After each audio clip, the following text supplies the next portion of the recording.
जो इस सरकार के खिलाफ आवाज उठाता है उसको देशद्रोही बोल दिया जाता है। आप पूछते रहे हमेशा 70 साल में कांग्रेस ने किया क्या? 70 साल में जो कांग्रेस ने किया वो सब तो आपने बेच दिया है। जब से 6 साल से बीजेपी पावर में आई है, लगातार इकोनॉमी डाउन हो गई है, लोगों के पास नौकरियां नहीं है, सारा का सारा ढीकरा आपने फोड़ दिया है कोविड के ऊपर। वो देश के साथ नहीं है, वो एक पॉलिटिकल पार्टी के साथ है, क्योंकि एक पॉलिटिकल पार्टी जब पावर में नहीं होती तो वो चीज़ उनको महंगी लगती है, लेकिन वो जब पावर में आ जाती है और उससे डबल रेट हो जाते हैं तो उनको कोई फर्क नहीं पड़ता। जो मोदी जी पावर में आए, जो मोदी जी प्रधानमंत्री बने, वो आम जनता के लिए नहीं, सिर्फ और अंबानी और अदानी जैसे इंडस्ट्रियलिस्ट के लिए बने हैं।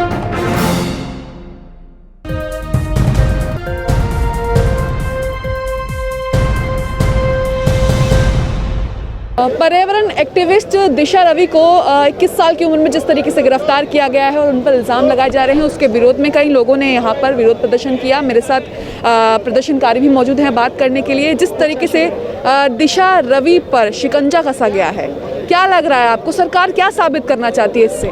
देखिए, जैसा मैं हमेशा पिछले 6 सालों से मैं एक ही बात कहती आई हूँ कि धीरे धीरे जो एक डेमोक्रेसी जो वर्ड था हमारे देश के लिए, जो इंडिया को बोला जाता था कि सबसे बड़ी डेमोक्रेटिक कंट्री है, वो कहीं ना कहीं डेमोक्रेसी को डिक्टेटरशिप में बदला जा रहा है। क्योंकि पिछले 6 सालों से जब जब सरकार से सवाल पूछे गए, जब जब सरकार से उनकी नीतियों के खिलाफ आवाज़ उठाई गई है, चाहे मैं जेएनयू की बात कहूँ, जब जेएनयू के बच्चे आवाज़ उठाते हैं सरकार की नीतियों के खिलाफ, जो पहली बार नहीं है।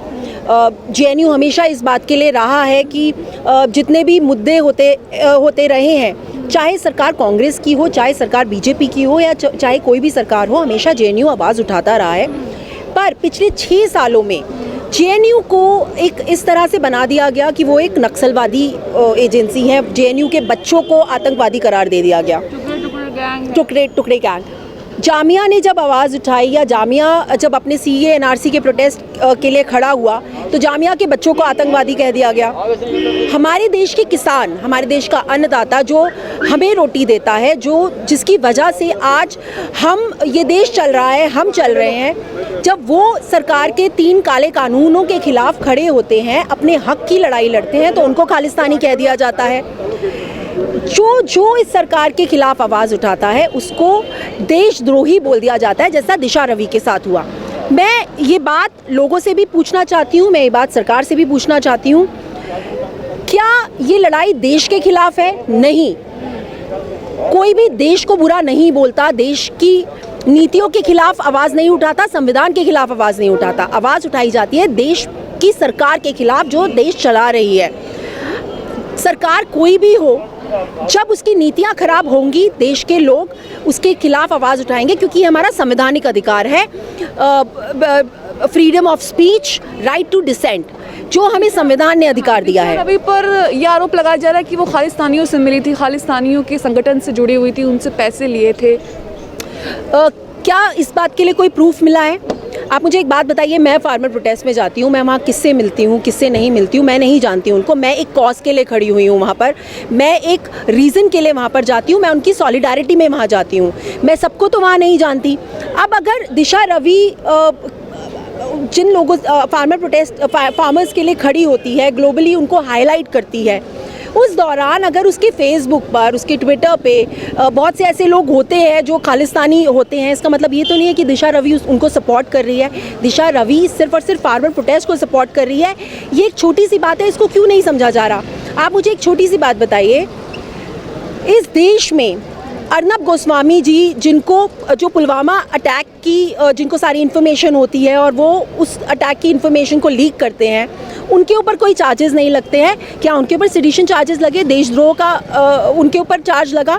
फिर दिशा रवि क्यों? क्योंकि अर्नब गोस्वामी प्रो बीजेपी है, प्रो मोदी सरकार है, और दिशा रवि क्योंकि उन लोगों के अगेंस्ट खड़ी हुई है, फार्मर्स के साथ खड़ी हुई है। तो मैं ये बात पूछना चाहती हूँ कि कहीं ना कहीं क्या ये सरकार हमारी आवाज़ को दबाना चाहती है? अच्छा जी, सरकार ये भी कह रही है लगातार कि हम 50% झुक जाएंगे, 50% जो किसान हैं वो मान जाएं, कानून होल्ड करने के लिए भी कहा है। देखिए, जो कानून है, ये जो 3 काले कानून है, इसमें 50% और 100% इन सब 60% इसकी कोई बात नहीं है। सीधी सीधी बात है, इस कानून को वापस लिया जाए, क्योंकि ये किसानों के हक में नहीं है, ये सरासर अदानी जैसे इंडस्ट्रियलिस्ट के हक में है।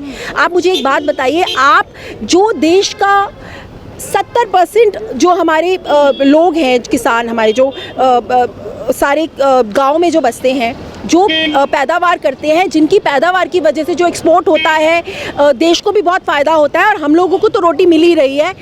जो लोग आज किसानों के अगेंस्ट खड़े हैं वो भी रोटी किसानों की वजह से ही खाते हैं। मैं एक छोटी सी बात आपसे पूछना चाहती हूँ, किसान को अपना अच्छा बुरा मालूम है, किसान से ज़्यादा तो किसी को नहीं मालूम होगा ना कि उसके लिए क्या अच्छा और क्या बुरा है। आप कानून बनाते हैं, आप बिना संगठन, जो किसान, आपने ना कभी किसान संगठन को बीच में बिठाया जब कानून आपने बनाने का सोचा, ना आपने किसानों से पूछा, ना ही आपने उनके हित में कोई भी बात करी।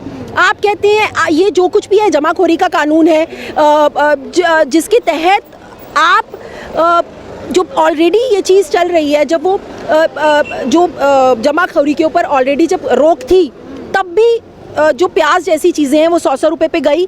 आज जब आप बिल्कुल उसके ऊपर रोक हटा देते हैं, जितना मर्जी जो मर्जी जमा करके रख सकता है, तो आगे आपको क्या लगता है कि जमाखोरी की वजह से महंगाई नहीं बढ़ेगी? तो क्या ये सिर्फ किसान के लिए नुकसान है? नुकसान तो एक आम आदमी के लिए भी है ना। की बात की आपने, पेट्रोल भी तो 90 के पार चला गया दिल्ली में, और कहीं जगह देखें तो 100 के पार चला गया है।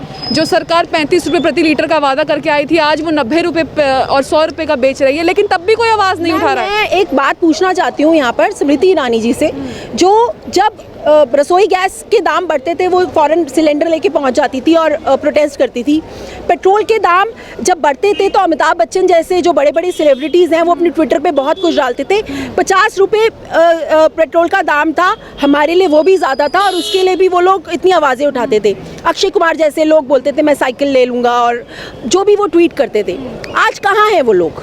मैं क्या कहूँ, आप लोग क्या बीजेपी सरकार के कठपुतलियाँ हैं, पपेट हैं? अमिताभ बच्चन जैसे लोग जिनकी लोग इतनी इज्जत करते हैं, अक्षय कुमार जैसे लोग जो सेलिब्रिटीज़ हैं, हमारी जो संसद में बैठे हुए जो भी लोग हैं, जब बीजेपी पावर में नहीं थी, उनको तब वो गैस के दाम बढ़े हुए लगते थे, पेट्रोल के दाम बढ़े हुए लगते थे। तो अगर देखा जाए तो जितने भी पार्लियामेंटेरियंस हैं, आपको नहीं लगता कि वो प्रो कंट्री है? नहीं, वो देश के साथ नहीं है, वो एक पॉलिटिकल पार्टी के साथ है।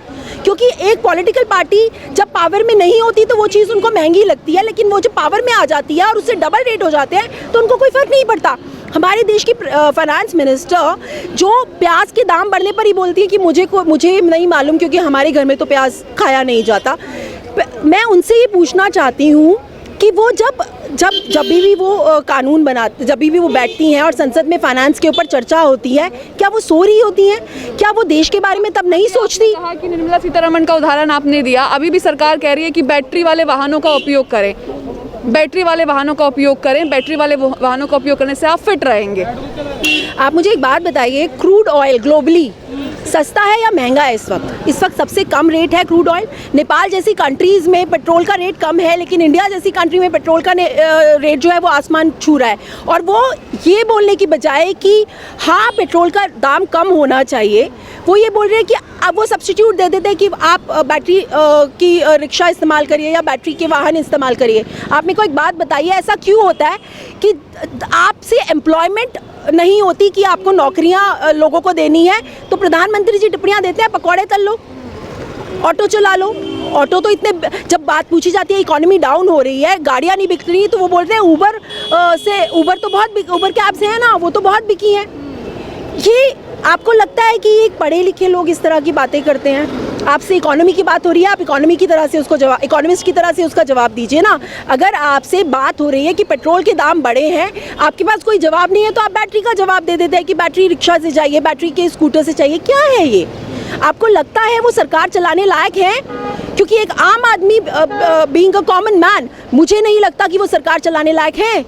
जब से 6 साल से बीजेपी पावर में आई है, लगातार इकोनॉमी डाउन हो गई है, लोगों के पास नौकरियां नहीं है, सारा का सारा ढीकरा आपने फोड़ दिया है कोविड के ऊपर। और आप बात कर रहे हैं, आप अभी भी जो बजट बना है, क्या वो आम आदमी के लिए बजट है? उसी तरह से जो काले कानून बने हैं, क्या वो फार्मर्स के लिए कानून है? लगातार आप पूछते रहे हमेशा 70 साल में कांग्रेस ने किया क्या? 70 साल में जो कांग्रेस ने किया वो सब तो आपने बेच दिया है। आपने अपना क्या बनाया पिछले 70 सालों में? पिछले 6 सालों में आपने क्या बनाया? जो ऑलरेडी था उसको भी आपने बेच दिया, सब कुछ आपने प्राइवेटाइज कर दिया।